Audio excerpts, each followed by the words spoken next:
formal conversation, but an exciting one around the work that's been taking place on behalf of Complete College America, and most importantly, the HBCUs in our community around their plans for digital learning and how we've been articulating this as in a HBCU digital student success. And so today we're going to actually spend a little bit of time just giving you a comprehensive overview of our early conversations, learnings from the co-design process, and really open up the floor for quite a bit of discussion on where we are in the process. I will be remiss if I did not kind of acknowledge all the individuals that have been a part of this work. You just met Melanie Turner, who has been working as a strategy director at CCA and has been leading a number of these efforts related to our work with HBCUs in the digital learning space. But there are a number of other individuals behind the scenes partner organizations that have too been actively engaged. And of course, this project would not be possible without the support of the Bill and Melinda Gates Foundation and a number of other important individuals and key partners. So with that, we're going to go ahead and just get rolling. Just quick introductions. Let me make sure that my screen and everything is moving right. All right. My name is Dhanfu Elston. I serve as the Senior Vice President and Chief of Staff at Complete College America. I am a proud HBCU graduate of Clark Atlanta University. And this work to me is never really truly work. It is a passion project because we want to ensure that our institutions are sustainable and prepared for the next 100, 200 years of existence. And we think that digital learning infrastructure is going to be a key part of that. So excited to be a part of this project. And I'll allow my colleague, Dr. Briggs, to introduce himself. Good afternoon. I'm glad you all could join us this afternoon. Calvin Briggs with the Southern Center. And I would have to echo Danifu's remarks. This work, you definitely have to have a passion for this work. And we truly have a passion to see our students across the HBCU landscape and all colleges and universities succeed in their quest to become lawyers, doctors, and STEM professionals, whichever career pathway they so choose. So we're going to have fun this afternoon. Please write down your questions as we give the first part of this presentation. We'll have a Q&A session a little bit later on. Sounds good. So let's jump on into it. As I shared, what both Calvin and I will attempt to do is to quickly move through giving you a brief history and historical context of the project itself, and then some of the early learnings. I know that's why you're here. And so we want to jump into those core pieces that we've been discussing. I will also share that there are a number of national projects that are taking place by colleagues, and we are learning from them and with them. So, you know, HBCUV with UNCF, there are some projects happening at Morehouse, Howard University and Paul Quinn College, and a number of other institutions. So just want to let you know that this is not happening in a vacuum. Our larger goal is to make sure that at some point, all of these learnings will kind of coalesce and converge around a common set of practices that will benefit our HBCUs, as well as other campuses throughout the country that very frequently learn from HBCUs and the work that they do. So for those of you who may not be familiar with Complete College America, very simply, our work is around kind of two core areas, which are building movements and transforming institutions. And, you know, even if you don't know our name, you probably are very familiar with our work if you've been working in any kind of way around student success. And so the work around developmental education and completion rates and time to degree, we've been kind of a champion in the policy advocacy and institutional transformation space around that work. And what we're trying to solve are some big issues. You know, I think these are issues that have lingered far too long in higher education, specifically around, you know, time to degree and equitable mobility and all these things that are listed here. So that's our focus. And for us, being able to have a comprehensive digital learning infrastructure is core to accelerating and enabling the work that needs to happen for these things to be ameliorated. And so for us, we've been talking broadly for a number of years around game-changing strategies, structural reforms that can change the movement and the work in front of us. More recently, you will have heard CCA talking about designing the college experience with students in mind. And so helping students have a sense of purpose from the time that they start, whether they are a first-time freshman or an adult learner or a part-time student. What's that structure look like so that it's a clear roadmap, making sure that we recognize there are typical hurdles and how do you get through those hurdles with momentum, and then the appropriate supports that go along with it. That's how we frame the work. And so for us, as we think about digital learning infrastructure and digital student success, it's in service of these four ideas. How do we make sure that these things are baked into the cake of the student experience so that they can happen in a way that's seamless and accelerated from many of the challenges that currently exist. And if you're on this call, then you probably are well aware this is not a new conversation. You've seen a lot of news headlines about the work that's taking place and what does it mean for an HBCU to go digital. For clarity, we're not talking about turning the HBCU experience into a solely digital, format. We know that that's not what our mission is about. That's not the experience of alumni and current students. What we are saying is that technology can be used as an accelerant to do better work and to ensure that our students are more successful. And so that's the framing of this conversation. So, when we use this hashtag HBCU digital success, it's actually an evolution from, we started off talking about digital learning infrastructure, and then we realized that we weren't quite capturing the spirit of where we were trying to go, which is we want a successful environment for all of our students. And what does that look like from a digital standpoint? And so this project was really kind of centered around the availability, awareness, and adoption of some of these digital infrastructure components. But what do those technologies, services, and implementation supports and models look like to kind of create and improve a high quality digital experience? Sometimes when we talk digital learning, everyone thinks we're talking about the classroom, but the HBCU experience is about the classroom, but it's also about all those other things around campus life, around student supports, around connection with colleagues and peers and faculty members. And so that is how we've kind of approached this project. And so what both Calvin and I will do is share a couple of key things. I'm going to let Calvin talk a little bit about the foundational themes and insights for individuals who may not be as familiar with HBCUs and some who are, but the things that came out of the stories from those institutions. And then we're going to kind of lay out what the initial strategy framework looks like as far as kind of a taxonomy related to digital learning infrastructure. And lastly, we'll share what some of those innovation priorities are and were based on the learnings through this co-design process. Just to quickly go through in case you want a little bit more about the project itself, it was about kind of research and learnings from the field, co-designing with the institutions, meaning not just having a foundation come in and tell them what they should do, but listening to where they want to be and where they want to go. And then also having an advisory council of experts and subject matter individuals who can kind of pressure test ideas with us. And we selected 6 institutions to be a part of the co-design structure, but we had almost 25 or so institutions that provided feedback, insights, advisory support, students that inform these larger strategies. And if you just quickly kind of the activity timeline, we started in August of last year. And so now we're kind of all the way at the far end of this continuum where we're starting to share the early learnings, sharing ideas with foundations on how they can support HBCUs, talking about the communications and a lot of other nuances that go along with this. And this series is a part of it. So with that, I'm going to turn the floor over to my colleague, Dr. Briggs, and he can jump directly into some of these themes and insights before I come back. So Dr. Briggs, you have the floor. Thank you, Dhanfu. Appreciate that.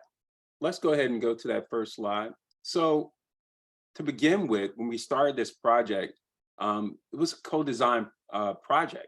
So the first thing we needed to do was to frame this in an equity-centered framework. And as you can see, we use several different theoretical frameworks to help us lead the research. So participatory design model, social cognitive career theory, and community cultural wealth theory were the three frameworks we decided to use. Next slide. So this slide here are some of the institutions that were included in the research. We have Compton State, Langston University, and we also presented some of our early learnings at South by Southwest EDU this past spring. As you can see in the bottom photo from Langston University, we had faculty members, administrators, CIOs, CFOs, college presidents that were included in this project. Next slide. So one of the things that we thought was really engaging was the whole idea of the cultural and the engagement piece. So HBCUs tend to excel and engage their students like no other institutions do. Some of the early learnings we found was students always talked about the sense of belonging they felt attending at HBCU. Even within the digital learning space, they still were able to create this sense of belonging. Students felt needed and wanted by their college professors. As you can see to the right, we have several quotes that kind of frame or encapsulates those thoughts and ideas. The first quote states, "College at HBCUs is a family experience." And this sentiment kind of echoed across all 6 institutions. And from the advisory board, you can see that it permeated across almost the entire HBCU landscape. Next slide. Student support was another theme that was pervasive across this research. We know that HBCUs provide high levels of personalization, just-in-time support, but we know we could do better in these particular areas. We talked a lot about wraparound services. Students really, really felt as though they needed to have wraparound services in terms of social and emotional support, financial aid, just even paying tuition bills on campus. And they wanted all of this, of course, in one single app. And we're actually going to get to the point where we're going to talk about what that looks like with some of the innovations. Next slide.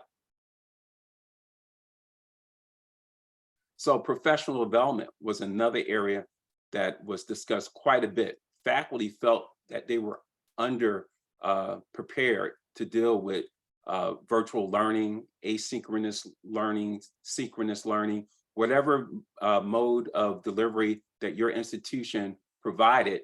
Most faculty members felt they were underprepared to be able to do it and do it well. A solution to this that came from the focus groups and actually came from students as well was to create a talent incubator, a place where they could go access experts to get information about the latest, greatest technology, get tips and tricks on how to use familiar apps that they never really learned to maximize until COVID hit. So we often expect faculty to do things that they weren't even prepared for. So we want to create a talent incubator that can kind of provide those tips and tricks and better prepare our faculty to deliver instructional services. Next slide. Teaching and learning. So one of the other areas that we talked a lot about, especially with instructional designers, was access to technology, learning management systems. How does that compare, and how can we kind of duplicate some of the in-person processes that we don't necessarily maximize our resources with, and relegate those to digital type backbone infrastructures? And so, we want to be as proficient as possible with our time and with the technologies that we're currently using. So a lot of the faculty members, as you can read to the right, had a lot to say about this particular area. The first quote, many faculty struggle to be engaging in their lectures in person. With the viral and expectations are that faculty must be more engaging. So students and faculty alike really thought that with some of the online technologies, they could have been a little bit more engaging. Next slide.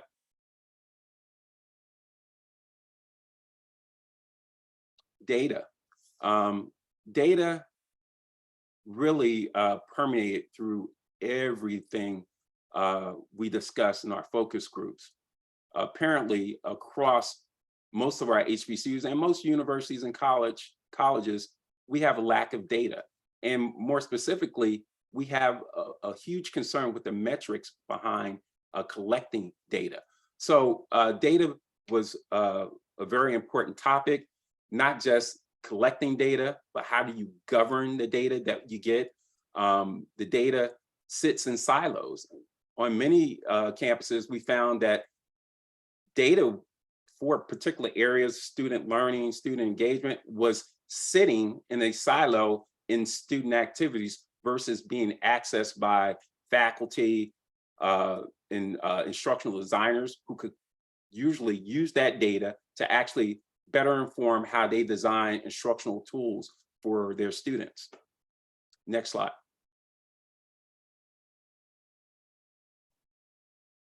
Software and platforms.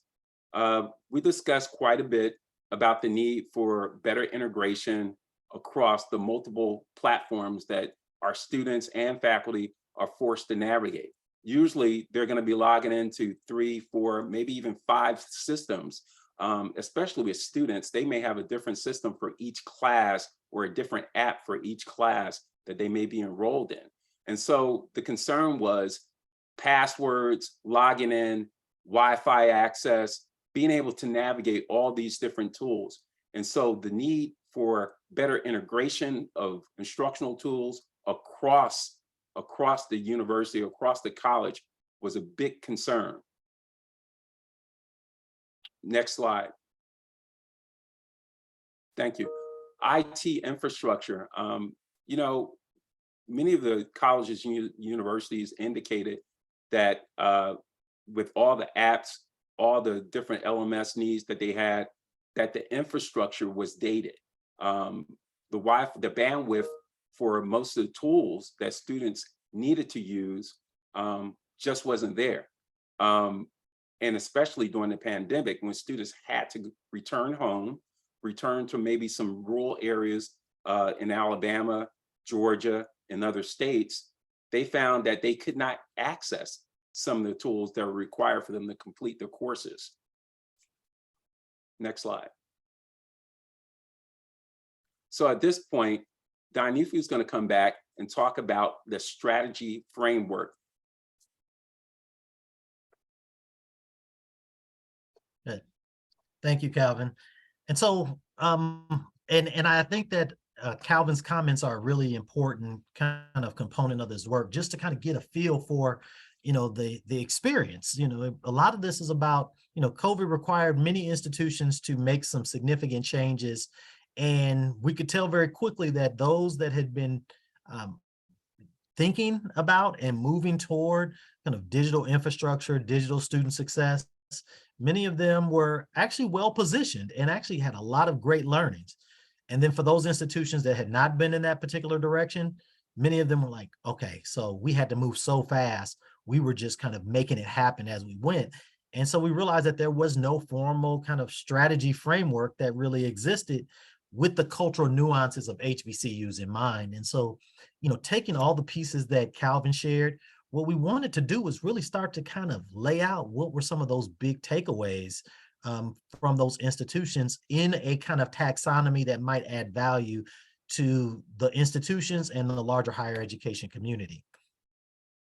You know, one of our advisory committee members said something very important, because I think everyone, you know, says, well, what's the secret sauce and how do we do this quickly? And she said that there is no secret sauce. Like for HBCUs, it's a very intentional way of being and teaching and understanding and preparing students for a world that is affirming. And that's not the way that we typically talk about technology, but this is the spirit and the mission of HBCUs. And so any technology that's going to be in service of HBCUs has to have this in mind and has to work with individuals who understand this foundational component of the work that's being done. And so what I'm gonna put up really quick is kind of this overview, which is, we've been calling a taxonomy, but really it's just kind of a a larger framework of the core themes that came out of this conversation and these discussions with institutions. And so there's some foundational things that need to happen. There are some things at the institutional level, and then there's some components at the faculty and staff level. And then the things that students need are very different than all of them. I mean, there may be kind of a through line, but the way that they articulate it, the way that they message it is very different than a conversation we might have with IT professionals. And so I'm going to kind of quickly flip through the broad categories, and then we'll kind of move into what were some of those recommendations from the institutions on priorities. So, it's a lot of text on this screen. And so I promise you, I won't read it all to you. I will share with you just before I start running through it. One of the things that Complete College America will be providing is an executive summary of this taxonomy and the learnings, and it'll be ready by the end of October of 2022. And so it'll be open source for anyone who just wants to, kind of take it and start to use it in the way that they see fit. So you'll have access to this information very soon. But when we start talking about that category of foundations, just a recognition that you have to be able to articulate a larger digital learning infrastructure vision. Most institutions did not have and do not have a framework around what is it that we're trying to accomplish. Those institutions, and we did have a few of them that really had started to do this work, they were much better positioned. And so it's really a change management process that thinks about capacity and expertise and how are you using innovative training technology to prepare faculty members for what's to come. I think that HBCUs constantly deal with students who are flowing in and out for a variety of reasons, financial, life circumstances, and this could be a good way of building and using digital learning as a model for students that may have to stop out, or recruiting students that may not typically feel like they have access to our institutions. When we look at the institution category, the opportunity and themes, this is a unique opportunity and moment to modernize access. And we know that there's a history of underfunding and under-resourcing. So we're trying to think about what are the federal plays, and the state plays in making sure that institutions are better prepared for anything that might come their way, and to get up to speed with some of the latest technologies, including something that I think Calvin shared that was very important, is how do you prevent from kind of reinventing the wheel with things like data management.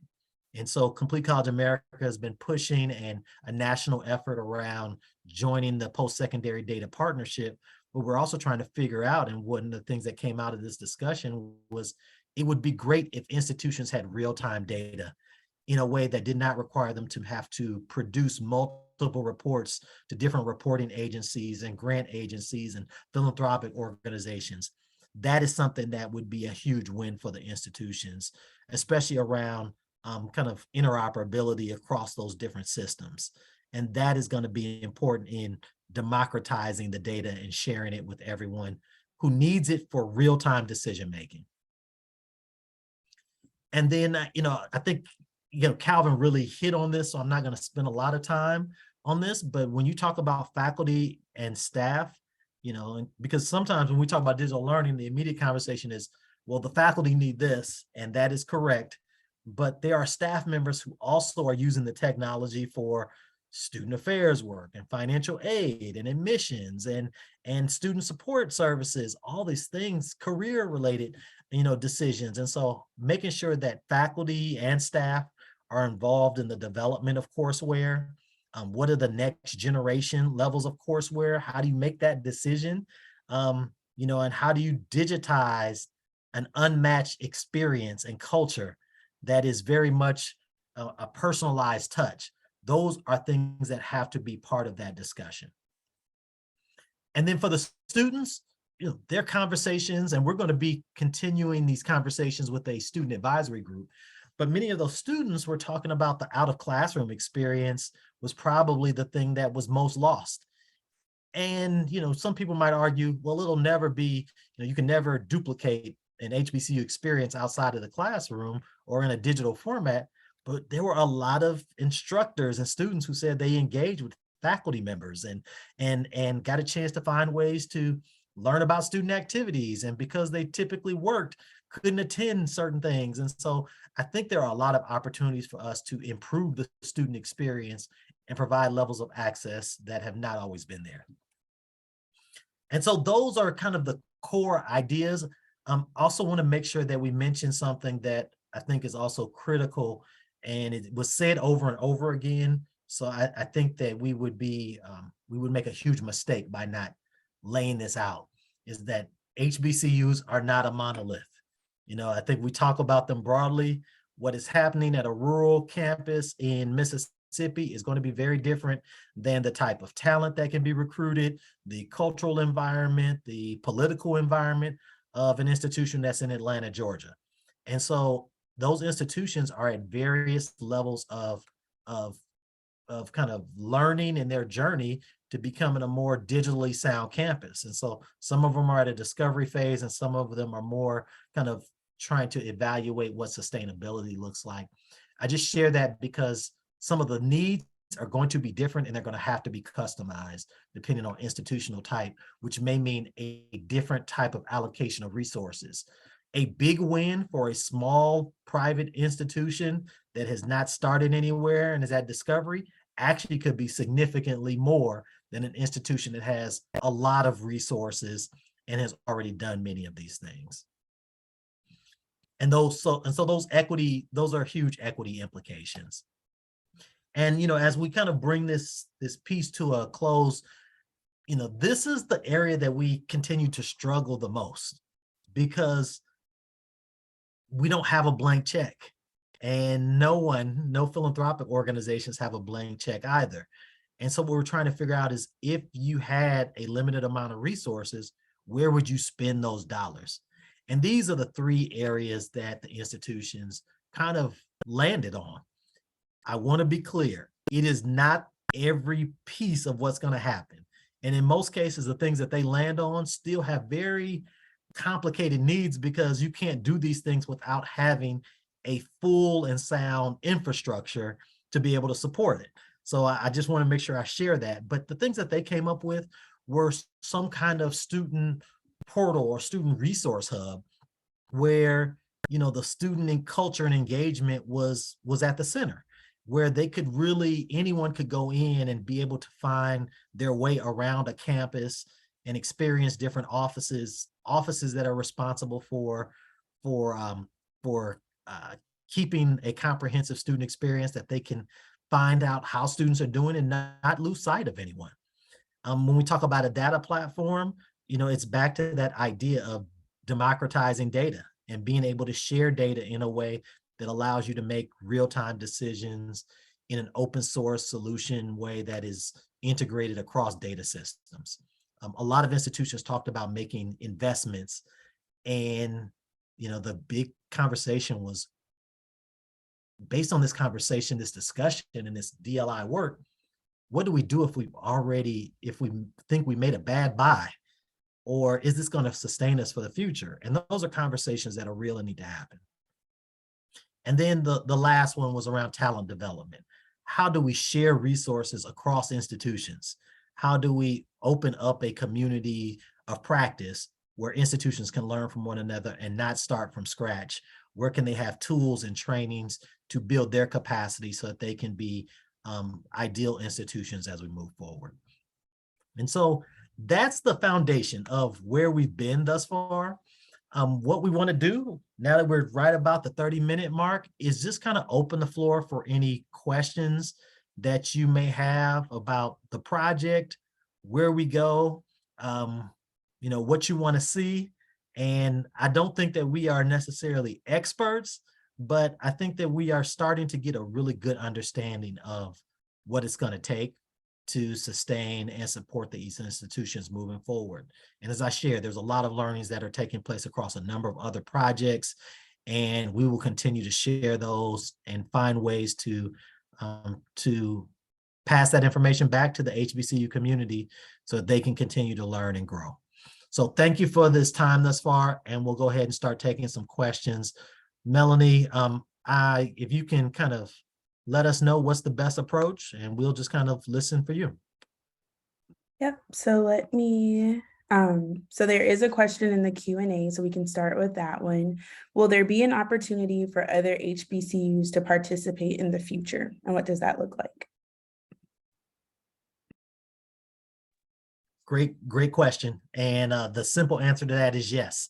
The Briggs team from the Southern Center, when they were doing their early research, one of the first things that came out of it, was, we had 23 or 24 institutions that applied to be, in the 6 co-design institutions. And one of the things that the Briggs team kind of articulated for us is that we have to share this information such that it enables other institutions to become a part of this, even if they're not in this initial investment. And so what will be happening is actually what we're doing right now is part of that effort. This webinar series is the first step in Complete College America being able to showcase what's taking place and what's working at other institutions. And also, I think we can be in a space to also tell people and institutions, don't do this. We're not afraid to be bold and unapologetic and say, here are mistakes that people make. Don't go down that road. Melanie, it might also be helpful just to kind of share a little bit about some of the things that we're doing with CCA University that will be coming out in the spring that might also add value to that question. Yep. So we will be launching CCA University, our own learning management system, which will have communities of practice related to this work, as well as content modules, learning modules for practitioners and leadership to really dig into this work. Because this is an hour-long webinar, but we have tons of data and content to share with everyone. So I will put everyone who's here on the listserv to get more information as we roll that out a little later this year. Another question that came in is, you all shared huge ideas and things that we need to do to be successful in the digital space. How would you recommend getting buy-in from leadership and those who make those big decisions on where to invest future dollars to support some of the work that you shared today? Dhanfu, can I answer that? You are more than welcome to jump on in. So the first thing I would do is invite CCA to your campus. I think it's always good to have an outside voice to advocate for faculty, staff on campus. Sometimes, leadership is tone deaf to the needs, because it's, they hear it over and over again, but they hear a fresh voice come in and share some of the needs of the faculty in terms of digital learning infrastructure may be a great idea. And one of the things that we uncovered in our research is that faculty, staff, and administration was very clear that they don't have all the answers and would like to create a community of practice where they could go kind of springboard ideas and get feedback. And one last thing, we posed a question to most of the focus groups. If you could be king or queen for the day, what would you buy? How would you improve your campus? And mostly everyone said something very broad, like, graduate all our students, provide faculty with this, that, and the other, but they couldn't identify anything really specific. And so it's that community of practice that will help you develop your ideas and come up with some very specific targeted resources to help you achieve your goal.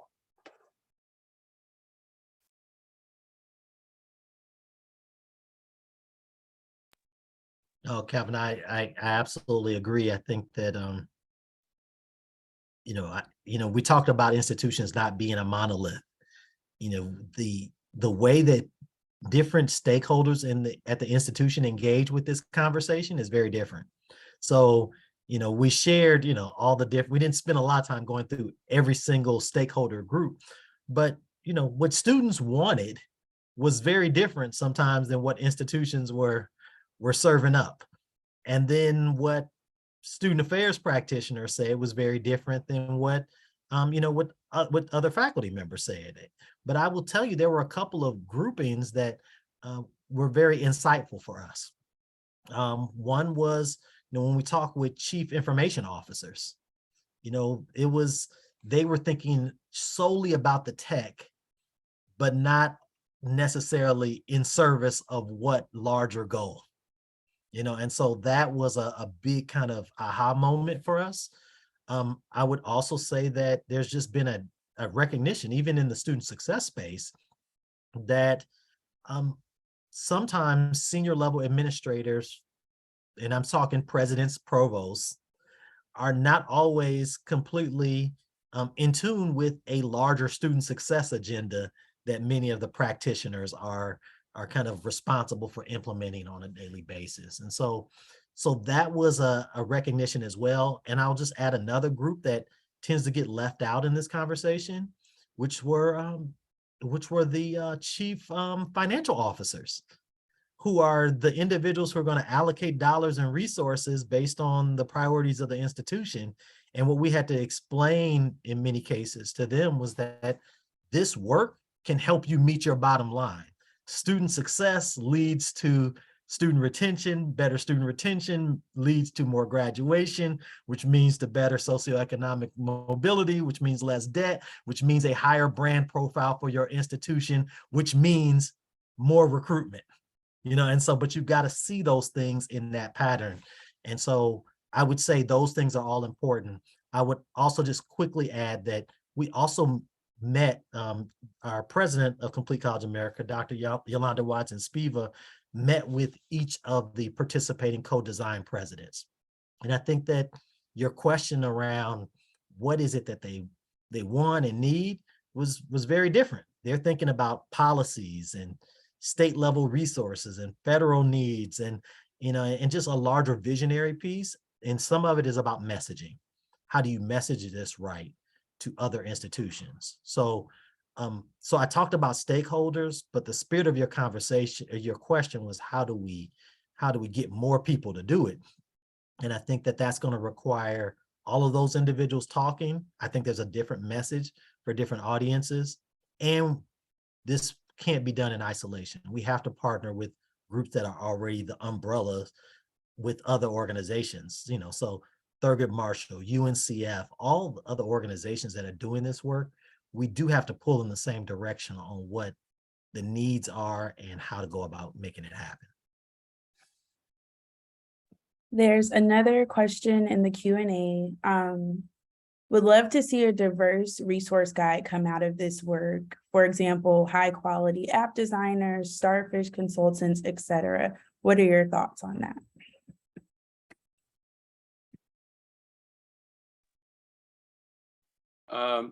I think that's a great resource. And I think that's something that, CCA and not HBCU, UNCF can take the lead on. I know that most of these organizations are not in the business of making recommendations for certain resources, but to come up with a resource guide to point you in the right direction, or to maybe even kind of battle test some of these resources to see how they stack up against other well-known resources, I think may be a great idea. Yeah, and I saw that message, and it came from Jamila Lynn. So hello, a good supporter of CCA and partner in a lot of the things that we do. I think that's the right, Jamila, I think that's the right approach. I think that it kind of touches on what Melanie was talking about. I think one of the reasons why we've been successful as an organization is not because we have the right answers. And I think in many cases we do, but it's not strictly because we have the right answers. It's because we are able to turn those answers into a digestible format for people to be able to put them in practice. That is the thing. You know, when I was a campus practitioner, and many of the CCA staff have institutional experience, when you're busy doing the work, especially if you're at an HBCU where you don't have a lot of time to do planning and strategic efforts, what you need is the rubric and the checklist of what should be done. You know, and so being able to have, you know, learning management systems that can walk you through, and trainings that are in place, and toolkits and rubrics, that just shaves time off of the work. And so I think those things are going to have to be created ultimately around all those different groupings of partners that will be part of this work. And I will shamelessly plug one of our webinars for next week, Thursday, October 6th at 4 p.m. In partnership with the ADA Center, is on how to choose the right student success technology. And that's informed by student feedback on those critical IT investments. So that might also be able to speak to this question. Speaking of student voice and student just feedback from our students, how would you all advise on incorporating student voice on the institution's campus and doing some of this planning and strategic investments? What would that look like? I know we did a bunch of interviews, but what would you recommend for our institutions that are on the line and working with their students?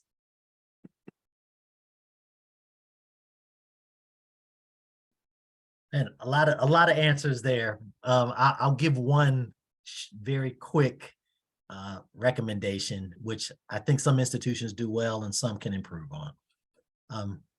Never jump into a new process without running it past students to see what it will actually, how it will be, you know, how it will impact the end user.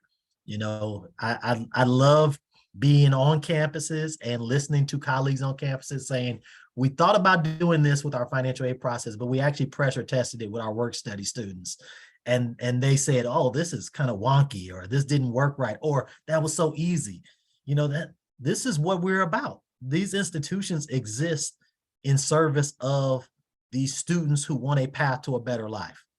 So if you're going to create models and structures and systems, you should run it past them. They are brilliant. Our students are brilliant.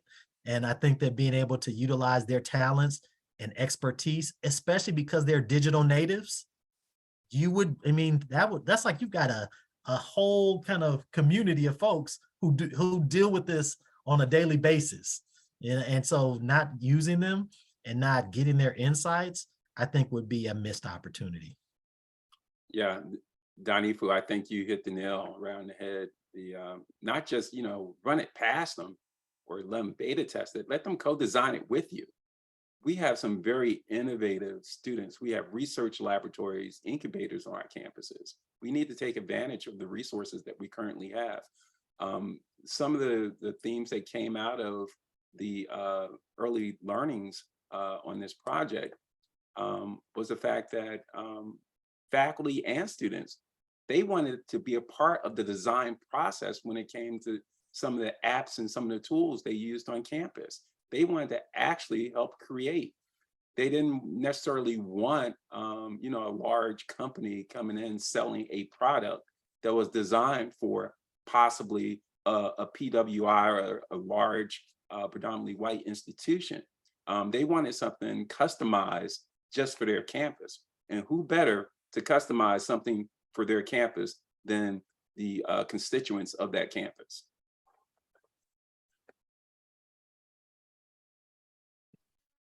We have time for maybe 2 more questions before we have to wrap up. I know we talk about, or oftentimes higher ed is seen in silos. There's academic affairs, student affairs, leadership. How should institutions communicate the investment of digital learning and how that can impact the entire campus? What does that communication look like, and getting buy-in from across campus that this will benefit all students, all offices, all departments? Melanie, the first thing that I would say is that this is not out of the ordinary. When we think, even when we've done work around student success, what we realized was that not all the right people were in the room. So it's like you're having student success conversation. Even when I started at CCA, if I can just be candid, we were talking about proactive advising and had never engaged NACADA, the academic advising organization. And so I find that many cases, it's really just making sure the right people are in the room. So what I hope is that there's a larger student success effort that is taking place around the campus already. And if not, you should have one. But if you don't, then what you have is an opportunity to embed and include individuals that may not have been part of that conversation. So as opposed to start a new work group, because everybody needs another meeting like they need a hole in the head, as opposed to starting a new work group, embed individuals who've been missing into that discussion. And I would say, if you're talking student success and you don't have someone who is the chief information officer or the instructional design team as a part of that work, that's an opportunity to include some individuals who are probably going to add some very unique context. Just to give you a good idea of why this is so necessary, think about your institution's accreditation process. Just say, accreditation is coming up for review in the next year. Everyone on your campus is supposed to be a part of that process. The committee work is supposed to be ongoing. And if you've ever been a part of an accreditation team and you go visit an institution, you could quickly tell who was siloed and sidelined and who wasn't really at the table in the process, because they don't really know what's going on when you ask them questions. So if you're really approaching this to get buy-in from the entire campus community, it needs to be like a QEP.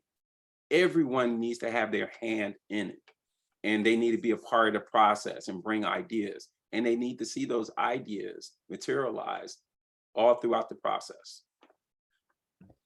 Another question came in about working with students. So Laura loves the idea of working with students, but what suggestions do you have for including students in this process without taking advantage of them? But the easy one is pay them. Pay them for their intellectual thoughts. But I mean, students who attend HBCUs, are doing so for, I think, a very unique reason. They're looking for some personal kind of guidance and learnings, but they also want their institutions, their communities to be better. And so I think that you're going to have a wealth of individuals who would love to just volunteer their time and their energy. But I also think that, as I shared a little earlier, if you have individuals and students who work in offices, who are on work study, who are, student assistants, try to utilize that existing time to do more than just answer phones and run packets around campus. Use them to create, what the institution should look like. And I think there are plenty of opportunities to do that. I think we just need to lean into that a little bit more. And so Laura, your point around not taking them for granted, I think, is absolutely key. But current students, recent students as alumni, I think sometimes, new alums don't have a lot of money, but what they have is a lot of ideas. And so I think there are ways that you can engage and enhance your campus just by, listening. So I know we only have a few more minutes, so I wanted to ask you, Dr. Elston, what's next for HBCU DLI? So we've talked about our Student Advisory Council, we'll have our community of practice and courses and modules in CCA University, but what else is to come? I think the most exciting thing is that this project is also designed to help inform foundations and corporate partners and venture philanthropists and the federal government, state systems, and how they can better support their institutions. And so for us, being able to share messages and key themes and learnings in a way that will be valuable is something that we're committed to doing. I think that will be something that you will continue to see for CCA. I probably, this project is about HBCU digital learning infrastructure, but we want to see a stronger digital learning infrastructure at a number of institutions that serve minoritized populations. So we've had committee members representing Hispanic serving institutions and tribal colleges. We want to take these learnings, see where there's cultural connections and where there are different unique connections for those institutions. And then we also want to share this information with institutions that might be predominantly white institutions or historically white institutions and show them like these are things that we're learning at these MSIs that could be valuable. So I think those are going to be some of the big things.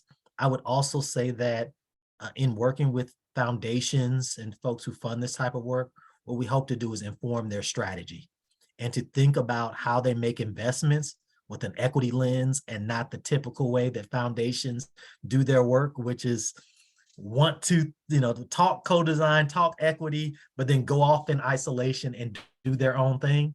They have to do it in consultation with guidance from, in partnership with the institutions. And if you do that, I don't think a project like this can fail. Without it, I think that it sets up a situation where many dreams and ideas go to die because you didn't engage the individuals in a truly trusted and partnership type of way. Perfect. So that brings us to time. I want to thank you both, Dr. Elston and Dr. Briggs, for sharing our work on digital learning.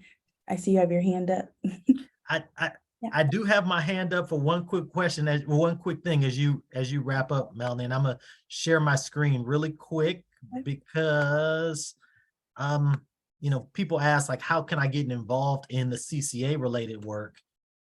And I do want to make sure that can you see the screen? Yes, breakthrough. Yes, so Complete College America's annual convening, the first since the pandemic, is happening October 24th through the 25th in Atlanta, Georgia. There are still a few slots left, but it's a great way for you to learn about this project, but also a number of other aligned student success projects.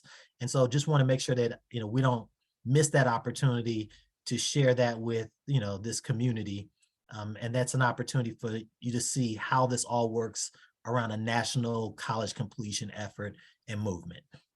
So we invite you to participate and join.